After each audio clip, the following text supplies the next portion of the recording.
Hayırlı olsun hepimiz için. Bir sıkıntı yok inşallah. Oldu. Büyükşehir adayı bir selam verelim dedik. Hoş geldiniz. Hoş bulduk. İyisiniz. Nasıl gidiyor? Bir selam verelim dedik. İyisiniz inşallah. Bir sıkıntımız yok. İyisiniz inşallah. Eyvallah. Bir sıkıntımız yok. Oldu. Rabbim.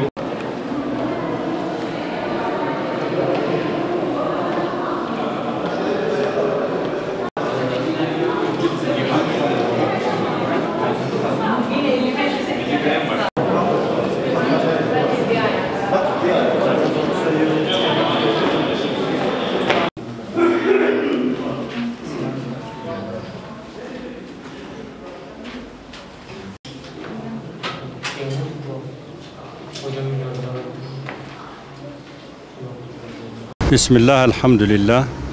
Bugün 31 Mart 2024 yerel seçimlerimizi yaptık.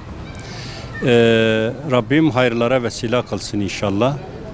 Seçimlerin özelde Mardin'imiz için, genelde ülkemiz, insanlık alemi ve İslam alemine hayırlar, bereketler getirmesini temenni ediyorum.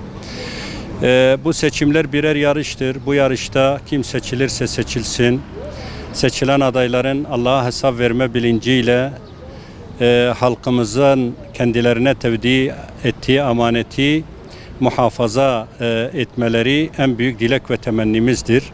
Bizler bu seçim sürecinde halkımıza gittik, iç içe olduk ve aynen bu amaneti muhafaza edeceğimizin sözünü verdik.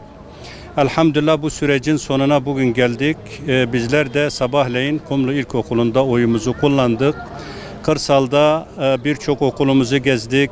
Burada Artuklu merkezde birçok okulumuzu gezdik. Elhamdülillah sükunet içerisinde, sağduyu içerisinde seçim havası devam ediyor. Herkes oyunu kullanıyor.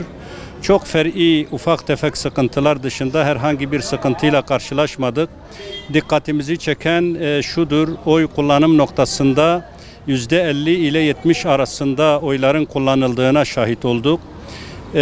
Rabbim bu seçimleri tekrar özelde ilimiz, genelde ülkemiz, İslam alemi ve insanlık için hayırlara vesile kılsın. Rabbim utandırmasın inşallah.